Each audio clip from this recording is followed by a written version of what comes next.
Argumentação é o pior terror para muita gente que vai fazer redação dissertativa argumentativa, porque argumentar é a parte mais importante de um texto argumentativo, é óbvio.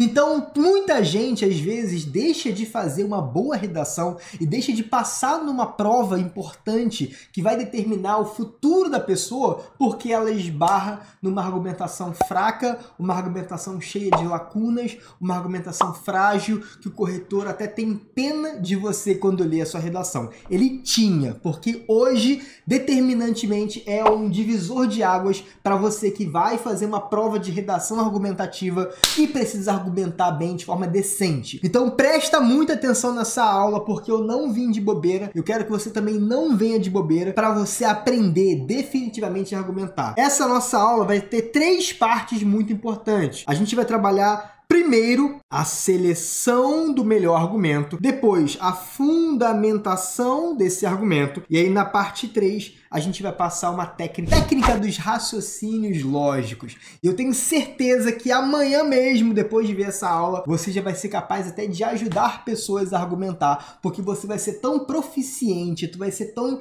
incrível na argumentação, que as pessoas vão olhar para você e vão dizer assim, caramba, você é uma outra pessoa agora argumentando. Então aqui você tem que entender o tema primeiro, para depois conseguir selecionar o melhor argumento. Beleza ou não beleza? Para você selecionar o seu melhor argumento, você vai utilizar uma técnica que serve para todo e qualquer tema geral, que se chama técnica Demo AI, beleza? Que técnica é essa, profinho? Técnica Demo AI. São 6 argumentos clássicos que simplesmente explicam todo e qualquer tema de redação. E aqui eu tenho a desigualdade social, o egoísmo, a maldade humana. Desigualdade social tem a ver com a escassez, a pobreza que a população tem, que é a causa para muitos problemas. Eu tenho também o egoísmo, que é quando a pessoa pensa apenas em si mesma. A maldade humana, que é quando a pessoa comete atitudes cruéis. A omissão do Estado, que é quando o Estado não faz nada para resolver o problema. Os antigos pensamentos, preconceitos, estereótipos, coisas retrógradas. O que é uma coisa retrógrada? Algo que é ultrapassado, pensamento antigo,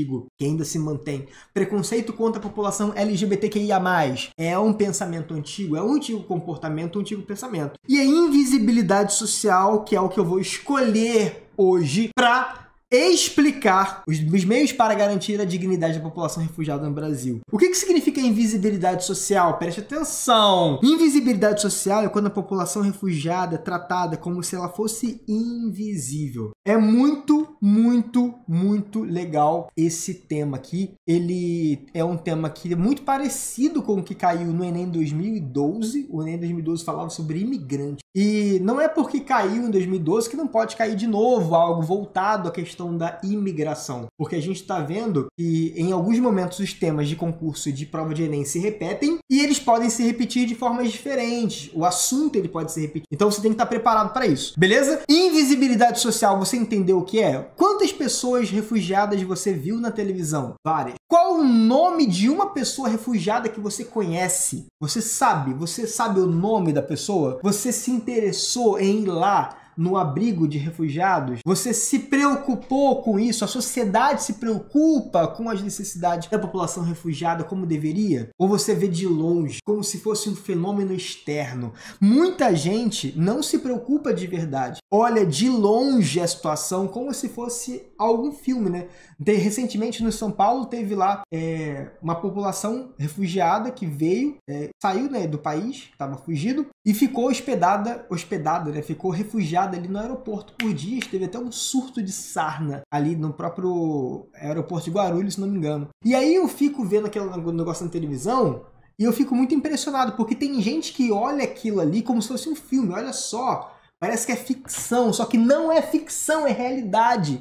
Então a gente tem que ficar ligado, porque as necessidades da população refugiada é como se a população refugiada fosse invisível. Pronto, selecionei o melhor argumento. E depois que eu seleciono o melhor argumento, eu vou começar o meu desenvolvimento 1. Vocês entenderam como é que eu seleciono o argumento? Se você entendeu, comenta aí. Sim, entendi. Caraca, muito bom!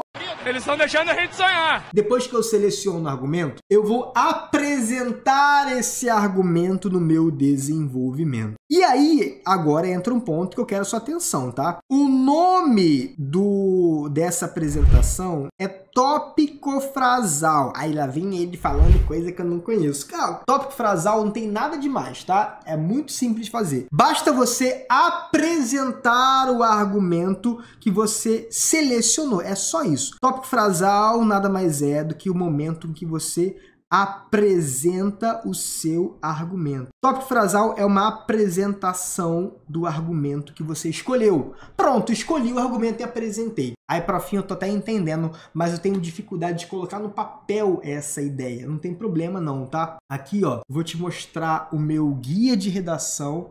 Se você for aqui, ó, na parte tópico frasal, você vai ver que existem várias frases, várias estruturas que você pode usar para apresentar o tópico frasal. Você pode dizer assim, ó, X inviabiliza Y, X representa obstáculo para Y. Então, por exemplo, eu posso dizer a invisibilidade representa obstáculo para a inclusão da população refugiada no Brasil. Caraca, muito fácil. Nesse argumento que a gente escolheu, eu vou usar vou usar o dificulta, x dificulta y, tá? Eu ia usar o impede, mas eu preferi usar o x dificulta y e ficou desse jeito, presta atenção. Diante desse cenário, que é o conectivo que você vai usar para começar o teu desenvolvimento da tua prova, e vou usar assim, ó, diante desse cenário, a invisibilidade social da população refugiada dificulta a garantia de tratamento digno. O tópico frasal é isso, tá? Beleza, profinho, muito show! Apresentei o meu argumento, que é o quê? O argumento é o quê? Invisibilidade social da população refugiada. Esse aqui é meu argumento 1, que eu vou desenvolver nesse primeiro parágrafo do desenvolvimento. Beleza ou não beleza? Pronto, apresentei o meu argumento. A primeira parte da aula você já venceu, tá? Então, se você tá aqui, você agora tá passando da primeira parte da aula para a segunda parte da aula, que é quando você fundamenta o seu argumento. Só que não adianta você ficar só na segunda parte da aula, monstro. Você tem que ir para a terceira também, tá? Então agora eu vou te mostrar como é que fundamenta, depois como é que raciocina. Ó, fundamenta o seu argumento com a técnica do mapa. Eu vou te mostrar daqui a pouquinho, eu vou te mostrar agora o que é a técnica do mapa, que é muito show! Caraca, a técnica do mapa! Vamos lá, técnica do mapa agora. Basicamente, galera, eu desenvolvo vários mapas. E tem um mapa que eu desenvolvi com uma das minhas turmas, vou até abrir para você aqui, ó. Esse aqui. Ele é um mapa da redação completa. E aqui eu tenho na parte do desenvolvimento, quando você escolhe falar sobre invisibilidade, automaticamente o mapa ele já te mostra qual o repertório que você usa, qual que é o conhecimento que você mostra para o teu corretor da tua prova do concurso ou do Enem. Então você pode, por exemplo, na hora que você escolhe lá invisibilidade, você pode citar uma filósofa chamada Simone de Beauvoir. E não é para você decorar a citação dela, não, para tu entender o que ela diz. E agora eu vou te mostrar exatamente aqui no meu tablet como é que você desenvolve a Simone. Ou seja, escolheu invisibilidade, você vem e desenvolve a ideia de quem? Simone de Beauvoir. Portanto, eu tenho certeza que você que está aqui vendo essa aula já se perguntou assim, caramba, se cair na minha prova de concurso ou do Enem um tema que eu não conheço, não vi nada sobre ele. Se cair um tema sobre desafios da doação de órgãos no Brasil, ou desafios da doação de órgão após a morte encefálica. Caraca, eu não vou saber nada. Se você ficar aí sem estudar, você não vai saber nada mesmo. Agora, dentro da técnica do mapa, a gente tem vários argumentos, são 6 argumentos que servem para todos os temas. E esses 6 argumentos, eles conduzem discussões, ou seja, você nunca vai ficar sem ter o que escrever. E é por isso que os meus alunos, eles não ficam ansiosos com o tema. Eles até ficam ali com alguma dificuldade, dependendo ali do estresse. Mas passou o estresse, eles sabem exatamente o que colocar no papel. E aí eu tenho aqui a ideia, depois do tópico frasal, que é essa parte em preto, a gente vai trazer a ideia da Simone de Beauvoir, que vai ser mais ou menos assim, ó. Nesse sentido, Simone de Beauvoir, expoente filósofa francesa, apresenta... Ai, não vou saber escrever Beauvoir. É Beauvoir, muito fácil de você aplicar aí na tua redação. Expoente filósofa francesa desenvolveu o conceito de invisibilidade social. Aí tu vai ter que explicar o que é o conceito de visibilidade, que diz respeito ao apagamento sofrido por alguns grupos marginalizados. O que é o apagamento? É quando um grupo marginalizado é como se ele não existisse na sociedade, como populações indígenas,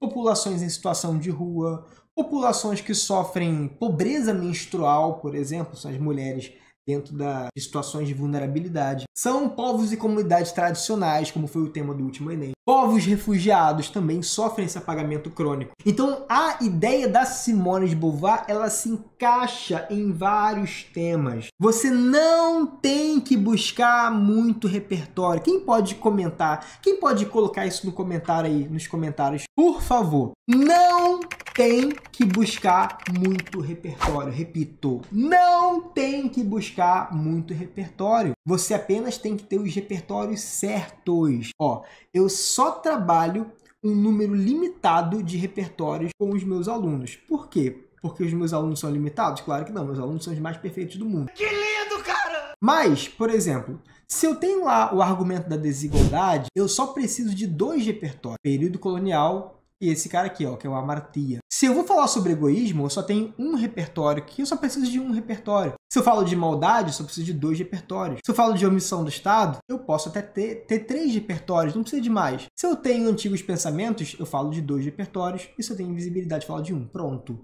Então, quantos repertórios a gente tem aqui? A gente tem 2, 4, 6, 7, 8, 9, 10, 11 repertórios. 11, cara, não preciso de mais do que esses repertórios. Porque cara, a gente tem que entender que existe uma falsa ilusão de conhecimento. Tem gente que procura muito repertório para se sentir seguro. Aí vai lá, decora dezenas, centenas de repertórios, centenas de modelos. Acha que está seguro. Aí cai um tema que a pessoa não tem um repertório para aquele tema específico, ela fica ansiosa, fica insegura. Ou seja, aquele montão de repertório que ela acumulou mais prejudicou do que ajudou. Por quê? Porque a gente tem que parar de achar que quantidade de repertório vai dar segurança. Não é quantidade de repertório que te dá segurança, monstro. Olha pra mim. Olha pra mim aqui, ó. É a qualidade do repertório que você escolhe e a qualidade da técnica que você escolhe. Beleza ou não beleza? Não tem que buscar muito repertório. Vamos acabar com essa mentira, esse jeito antigo de você estudar. Beleza.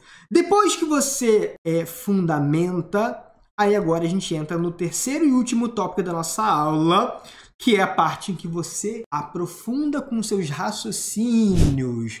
O que significa raciocinar? Significa pensar. E o que significa a raciocínio lógico? É um jeito de aprofundar a sua argumentação. Então presta atenção nessa aula. Olha aí, ó. O que significa raciocinar? Raciocinar significa pensar. E lógico significa pensar de acordo com alguma lógica, certo? Certo. Então eu vou te dar um exemplo. Vamos supor que você queira criticar uma pessoa. Essa pessoa, ela vai ser quem será criticado. Eu posso criticar essa pessoa de várias formas. Então eu tenho várias formas que são como eu vou criticar. Então, por exemplo, eu posso olhar para essa pessoa, vou chamar essa pessoa aqui de Zé. Vou criticar o Zé. O Zé é um estudante que ele diz que ele tem um objetivo, mas ele só enrola, ele só procrastina. E aí você pode criticar isso do Zé. Você pode fazer um raciocínio.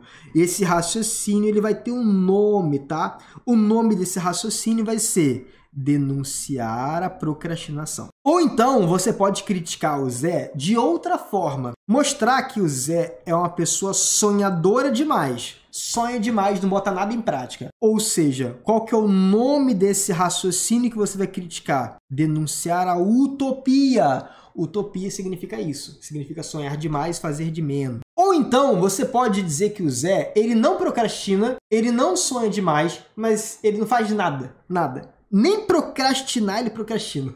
Tu conhece alguém assim que nem enrolar, ele enrola? Não quero saber de nada mesmo. Veio no mundo a passeio, veio no mundo para fazer peso na terra. Você pode então denunciar a omissão. Omissão significa isso. Omissão significa não fazer nada. Ou então, o Zé, ele faz ali o básico do básico do básico. Ele faz pouco. Você pode dizer que o Zé, ele é incapaz. Incapaz de fazer mais. Incapaz porque ele não quer, incapaz porque ele não tem recursos. Então você pode denunciar a incapacidade. Cada raciocínio desse é diferente um do outro. Então o que você tem que fazer? Você tem que escolher um raciocínio e investir nele. Vou te dar um outro exemplo agora, quando você escolhe criticar o governo, por exemplo. Agora eu não quero criticar uma pessoa, quero criticar uma instituição pública. Quero criticar o governo. O governo vai ser aquele que eu vou criticar, ou quem eu estou criticando, certo? Você pode criticar o governo de várias formas, várias. Eu botei 3, mas a gente pode criticar de várias formas. Eu posso criticar o governo dizendo que ele faz uma lei e a lei não funciona. Então, qual que é o nome dessa crítica? Comparar teoria versus prática. Comparar teoria e prática. Teoria é lei, a prática é o dia a dia. Você pode dizer que o governo, ele até faz, mas ele faz muito pouco. Então, você pode dizer que o raciocínio é denunciar política pública insuficiente. Ou você pode dizer que o governo, ele só valoriza os ricos, quem tem dinheiro. Você pode dizer, então, que existe o governo, na verdade, ele não distribui direitos, ele distribui privilégio. O direito deveria ser algo de todo. E o privilégio, tá? Não é privilégio, não. Privilégio é algo de pouco. Então, vocês estão percebendo que eu tenho tipos específicos de raciocínio. Tipos de raciocínio que são especiais. Eu tenho que escolher o melhor raciocínio, tá? E agora a gente entra aqui na parte em que eu escolho os raciocínios.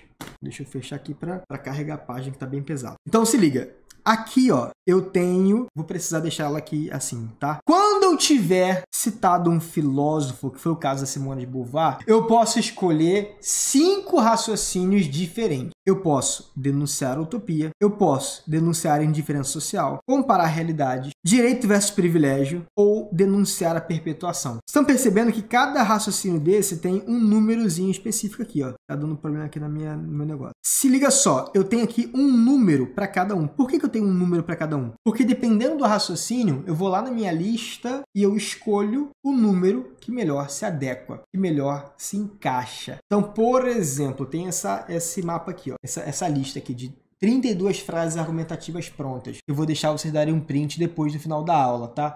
Percebe que tem um número? Tá vendo aqui o númerozinho atrás do raciocínio? Esse número é o número do raciocínio. Então, vocês vão exatamente no raciocínio que vocês querem desenvolver. E aí, agora eu vou te dar um macete para você saber exatamente qual raciocínio que você faz. Sempre numa redação, você vai se perguntar assim, tá? Qual que é o raciocínio que eu vou colocar em prática? Eu vou colocar em prática nesse aqui, ó, por exemplo, o raciocínio da indiferença social, raciocínio B, certo? E vai ficar assim, ó, preste atenção como é que vai ficar. Sob essa lógica, o Brasil possui populações refugiadas que convivem com a indiferença crônica denunciada por Beauvoir. Então, você percebeu o que eu estou fazendo agora? Eu estou começando a raciocinar, a mostrar uma indiferença social crônica, que faz parte do raciocínio número 6. Ó. Essa indiferença crônica, ela faz parte do raciocínio 6. Ah, mas eu não vou ter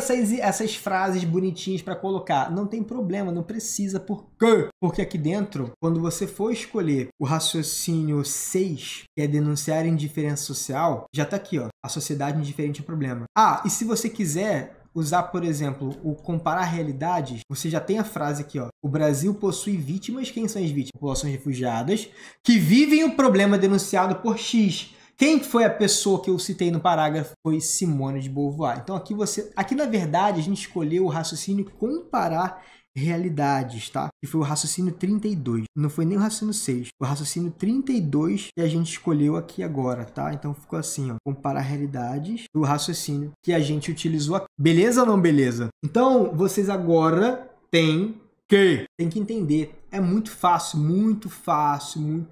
de você conseguir aprofundar uma argumentação. Muito fácil. Principalmente porque eu já criei um mapa aqui, ó, para você saber que como que eu aprofundo o argumento. Cara, depende, tá? Aqui agora vocês vão entender ainda mais claramente. Quando você estiver comentando uma alusão histórica, você faz de um jeito. Quando você estiver comentando a teoria de um filósofo, faz de outro jeito. E quando você estiver comentando um filme, um livro, uma série, uma obra ficcional, você faz de um outro jeito. Então, escolheu uma alusão histórica, vocês têm várias formas de criticar essa alusão histórica. Você pode comparar a realidade, denunciar falhas, denunciar a perpetuação, e tem várias formas. Ó, comentar a teoria de um filósofo. Eu posso comparar a teoria e prática, denunciar a indiferença, denunciar a utopia, comparar a realidade. Eu posso raciocinar aqui agora comparando uma obra ficcional. Denunciar falsa sensibilização, ou seja, a sociedade ela se sensibiliza com o filme, mas não sensibiliza com as vítimas reais. Comparar a realidade e constatar a utopia. Beleza? Então isso aqui é muito fácil de você desenvolver. Então agora eu vou te mostrar exatamente... Aqui tem as 32 frases, mas antes de mostrar as frases, eu vou te mostrar aqui que não acabou o nosso parágrafo, tá? Depois que você raciocina, você tem que exemplificar. E como é que eu faço para exemplificar? É muito simples. Você acabou de fazer uma crítica muito importante. Você acabou de falar que os refugiados sofrem uma indiferença crônica. Tem que dar exemplo. Se não der exemplo, a tua argumentação ficou vaga, a tua argumentação ficou fraca. Exemplo, na medida em que há pouca ou nenhuma discussão na família e na escola sobre a condição insalubre dos imigrantes em fuga no país. Imigrantes em fuga é um sinônimo para refugiados, tá? Uma coisa é um imigrante, outra coisa é o imigrante em fuga. O imigrante é quem sai do seu país e vai para outro. Agora, o imigrante em fuga é quem sai fugido por conta de guerra, de conflitos armados. Então, aqui eu tenho um sinônimo muito legal, sinônimo para refugiado. E aí você vai perguntar assim, prof, tem técnica também para saber como é que eu faço um exemplo? Tem sim, eu vou te mostrar agora aqui, ó. Exemplos que vocês podem dar para vários temas, a gente chama de exemplos anti-lacuna. São esses aqui, ó. Você pode dar o print agora aí dessa tela. Falta de leis, insuficiência de debate público, carência de políticas públicas. Nesse caso que eu usei foi falta de debate social na família e na escola sobre refugiados. Beleza? É só colocar algum desses exemplos aqui que a tua argumentação ela começa a ficar boa, ela começa a ficar exemplificativa. Tem que raciocinar e exemplificar. Beleza, então? Beleza. Então agora vou te mostrar aqui para vocês darem o print dessa tela das 32 frases argumentativas prontas que eu te prometi no começo dessa aula e agora eu vou cumprir. Tudo que eu te prometo eu cumpro. Não cumpro? Então, se eu te prometi 32 frases argumentativas prontas, estão aqui, ó. As 13 primeiras. Pode dar o print aí agora. E as outras frases até a 32ª. Para você dar o print também agora e você usar nas suas próximas redações. Elas se encaixam em todo e qualquer tema possível. Ninguém usa isso. Então você vai se destacar, você vai ser bem visto numa redação.